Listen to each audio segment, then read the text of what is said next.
Y vamos a seguir hablando de memoria, pero desde otro ángulo, porque vamos a retrotraernos a las primeras décadas del siglo XX y para hablar de una investigación que realizó el docente e investigador, docente de historia, investigador, Leonardo Borges, que además lo presentó su trabajo en un libro, Nazis en Uruguay, en un periodo 1922-1942. Sobre todo hubo una infiltración nazi, hubo espías, qué políticos miraban con simpatía la figura de Adolf Hitler. Bueno, de este tema estamos ya recibiendo con mucho gusto a Leonardo Borges. Gracias por estar acá. Gracias a ustedes. Bueno, ¿cómo surge este libro? Pero sobre todo una cantidad de preguntas que están planteadas desde el comienzo, ¿no? Vivían espías en Uruguay, había antisemitismo en nuestro país, se persiguió a los judíos. ¿Cómo se vivía eso que parece tan lejano y que además entra dentro de esa parte de historia mítica, ¿no? de Uruguay respecto a si había influencia o no? ¿Qué tantos indicios encontraste de esa, no ya simpatía, sino pero rastro nazi en Uruguay? Muy fuerte, muy fuerte. En realidad el libro arranca tratando de romper un mito, que es algo que yo vengo haciendo hace tiempo, con mayor o menor éxito, pero intentándolo, que es que los primeros 50 años del siglo XX fueron prácticamente el paraíso perdido, ¿no? Y los uruguayos solemos autoflagelarnos con esa idea de que ya no somos lo que éramos. Y en realidad esos primeros 50 años tuvieron de todo: crecimiento económico, una gimnasia electoral, una política con partidos fuertes. Sí, todo eso es verdad, pero también es cierto que en los años 30 particularmente Uruguay vivió con intensidad una especie de corrimiento hacia la derecha de la política que se dio en todo el mundo, ¿no? Esto lo marca Eric Hobsbawm, el historiador inglés, que dice, bueno, hay un corrimiento hacia la derecha de la política, y en el caso de Uruguay nos parece siempre que ese corrimiento fue mucho más tranquilo, y no es así. Se vivió con intensidad. Uruguay... Bueno, se habla de golpe blando, ¿no?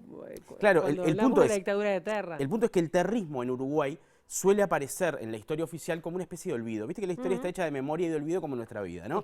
Entonces, Escrita por los vencedores en general. En general, o por lo menos en el caso de las historias nacionales, escritas para poder explicar quiénes somos. Y siempre el quiénes somos es, de alguna manera, algo positivo, ¿no? Tratamos de, o la historia oficial trata de levantar todo lo positivo y olvida lo negativo. Y en este caso Uruguay, en los años 30, vivió con intensidad ese corrimiento hacia la derecha con un partido nacionalsocialista uruguayo, con su propio diario, que era el Centinela Alemán, con grandes partes de los partidos fundacionales que se corrían hacia la derecha y veían con buenos ojos a Hitler, a Mussolini, con un gobierno de Terra filofascista, con un gobierno que además tenía relaciones, optó en aquel momento diplomáticamente por tener relaciones con Italia y con Alemania, con ministros que recibieron condecoraciones del mismísimo Adolfo Hitler, con dinero con el cual una empresa muy importante del nazismo hizo la represa de Rincón del Bonete, que además se llamó al principio Gabriel Terra,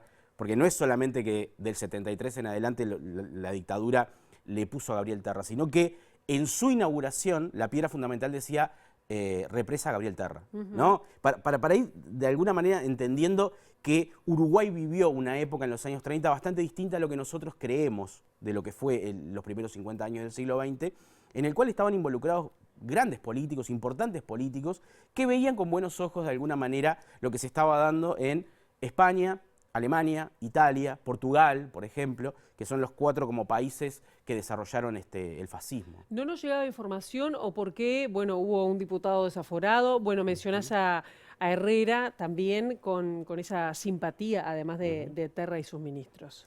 Claro, porque ¿qué pasa? Esto fue antes de la guerra, además. Antes por que eso, se hay una cosa que hay que guerra. marcarla que creo que es importante a la hora de entender. No es lo mismo hablar de nazismo antes de la guerra, durante la guerra y después de la guerra. Son 3 formas de entender de alguna manera qué sucedía, porque Uruguay claramente se convierte en los años 40 en un país muy cercano a los británicos, muy cercano a Inglaterra y después a Estados Unidos. Pero eso pasa en los años 40, después de la guerra. Durante la guerra es otra cosa, y antes de la guerra las simpatías por el fascismo eran clarísimas. ¿Y por qué? ¿Qué representaba el nazismo visto desde acá? Claro, representaba en realidad una serie de valores en aquel momento que tenían que ver con la disciplina, con el orden, con la familia, que tenían que ver con países que estaban teniendo determinado desarrollo y que es real, ¿no? Pleno empleo, alfabetización, y bueno, eso se veía como algo positivo. Por tanto, optaban muchos políticos, porque en Uruguay existió el Partido Nacional Socialista, existió un partido fascista uruguayo que se llamaba Acción Revisionista, liderado por un intelectual brillante como era Adolfo Agorio, que generó un fascismo criollo uruguayo, y por otro lado, sectores de los partidos fundacionales que eran afines, de alguna manera, o eran filofascistas, o eran afines de alguna forma a esa derechización de la política. Claro, yo te quería preguntar si iba más allá de la política esta simpatía hacia el nazismo. Y acá en el libro, que ya paso a mostrar, también hablas, quizás yo no lo había visto tan claro, la infiltración en respecto a escuelas como la Rincón del Bonete, pero también mencionás el colegio alemán. Por ejemplo. Como, bueno, con instructores alemanes y que daban o apoyaban esa filosofía. ¿Esto es así? ¿Es comprobado? ¿Pudiste hablar con gente que iba en esa época? No es tan lejos tampoco, deben haber muchos vivos. No, todos recordamos casi como una nota de color cuando Mario Benedetti contaba, Mario Benedetti iba al colegio alemán y cuando llegó a su casa el niño Benedetti y hizo el Heil Hitler a su padre lo sacó del colegio alemán. Y eso parece una nota de color. Era obligatorio el saludo. Era obligatorio el saludo. Era obligatorio el saludo, exacto. Y entonces uno puede decir, es una nota de color. No, no es una nota de color. Era parte de algo que se estaba gestando en Uruguay, donde el colegio alemán tenía el liderazgo de una serie de colegios en todo el país, sobre todo Paysandú tenía una educación nazi muy fuerte en algunas colonias y en algunos lugares. El barrio Peñarol tenía su colegio alemán y ahí se desarrollaba, bueno, Rincón del Bonete es muy famosa la foto de la escuela con la bandera, con la esvástica, o en la comisión parlamentaria se habla de que en los salones de clase estaba la imagen de Varela y al lado la imagen de Hitler. ¿Hubo gente procesada en ese momento? 8 procesados. Por eso, de alguna manera, las fuentes son estas. Son la comisión parlamentaria, las discusiones de la comisión parlamentaria, los documentos de los miembros informantes de esa comisión parlamentaria. Esa comisión parlamentaria fue liderada, en su momento la denuncia fue hecha por el diputado Cardoso del Partido Socialista, y esa es una fuente. Otra es la investigación judicial.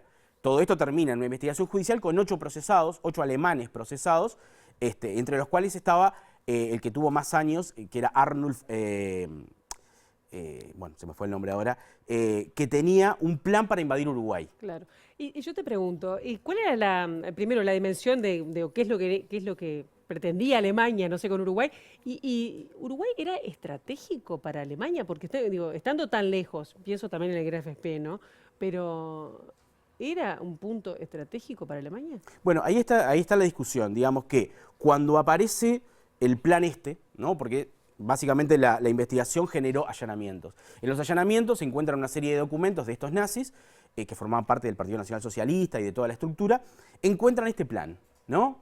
Entonces, este plan lleva a que los diarios empiecen obviamente, a hablar sobre este tema, ¿no? Marcha es quien lleva la batuta en este caso, porque es un semanario que se autodefine como antifascista, y el primer número de Marcha habla justamente de esta infiltración y de los nazis en el Uruguay, y lo toma en serio. Dice, bueno, hay un plan para invadir Uruguay, bueno, está escrito por un señor que forma parte del Partido Nacional Socialista. Pero por otra parte, hay otros diarios que lo toman casi como un chiste. Como decir, ¿Era un chiste? ¿Había un plan para invadir Uruguay? En realidad el plan estaba escrito por este hombre. Este hombre había desarrollado un plan que fue investigado por un general. La comisión parlamentaria le pide a un general que analice a ver si eso es viable. Y era viable el plan, podía ser llevado adelante. De ahí a que se enterara los altos mandos del Partido Nacional Socialista Alemán es otra cosa.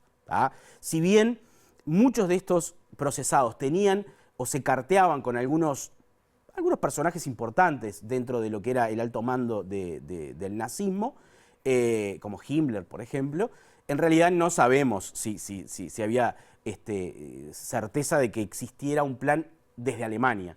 Pero sí, en Uruguay se estaba gestando esto porque se quería convertir a Uruguay en una colonia campesina, en una colonia de producción para la Alemania nazi.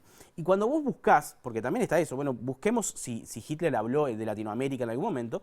Hitler habla en varias oportunidades de México y de Argentina, sobre todo, y que en un futuro podía ser de alguna manera aceptable ir, después de conquistar Europa, ir hacia América Latina. Por lo tanto, no parecería una locura del todo, pero lo cierto acá en historia también es, Con el diario del lunes todo es fácil, ¿no? Uno lo mira y dice casi que se ríe de esto, cómo los alemanes van a invadir Uruguay. Pero el tema es qué sentían los uruguayos de aquel momento cuando toda esta información empezó a salir al público. Claro, tenemos que ir cerrando, pero te hago bueno, recordemos que en Argentina además hubo muchos nazis, criminales nazis que fueron encontrados, Sin se duda. escondieron luego de la guerra. ¿Hay rastros de que en Uruguay haya pasado lo mismo? ¿Hay descendientes de esos de nazis acá en Uruguay? Sin duda, sí. Este libro me llevó a que me contactaran algunos tataranietos de estos alemanes que fueron procesados en su momento y que viven en Uruguay y que no conocen casi nada de esta historia. Claro. De hecho, alguien me llamó y me dijo, contame algo porque en mi familia se tapó todo, no sabemos nada de mi bisabuelo, ¿no? O sea, Y de alguna Mengele, forma... Joseph Mengele estuvo... Mengele estuvo en Colonia, Mengele se casó. Ajá. Se casó en Colonia ¿Y? hay un capítulo sobre Colonia y particularmente de Nueva Nueva Helvecia. Helvecia, exacto, porque Pero, ahí había ¿qué un punto de rastro hay? apoyo. Hay documentación y él apareció en Nueva Helvecia con su nombre, con su apellido. Eso es rarísimo. Apareció con su apellido, no es que se cambió el nombre. ¿Era él? Y era él, sí. Después, bueno, hay una investigación de la CIA que decía que Mengele vivía en Uruguay con otro nombre, ¿tá? No le voy a decir el nombre. Salió igual en el diario El País la investigación. Entonces decilo. Bueno, básicamente la CIA sostenía de que Mengele era Braná, el papá de Daniel Braná, ¿se acuerdan? El comunicador. Todo esto generó un revuelo en su momento. Claramente no lo era, ¿tá? Pero se intentaba buscar. La CIA estaba buscando a ver quiénes eran los criminales nazis que andaban en Uruguay. Recordemos que en Uruguay, en Shangri-La, fue asesinado Herbert Kukurtz, ¿tá? Un letón que era un criminal de guerra nazi, según de alguna manera las investigaciones del Mossad, y vivía en Brasil, lo citaron en Shangri-La para hacer un negocio y ahí lo mataron. Leonardo, te agradecemos por el momento. Hay muchas más historias que se pueden ver en este libro, pero sobre todo ver la memoria para no olvidar, ¿no? Porque esa derechización de los primeros, las primeras décadas del siglo XX también se está viendo en Europa en estos momentos, Mirá, ese conservadurismo, ¿no? Mira, para terminar así cortito, cuando el presidente argentino Javier Milei, recuerdo que dijo, yo no vine acá a guiar ovejas, vine a despertar leones, eso está en mi lucha. Gracias.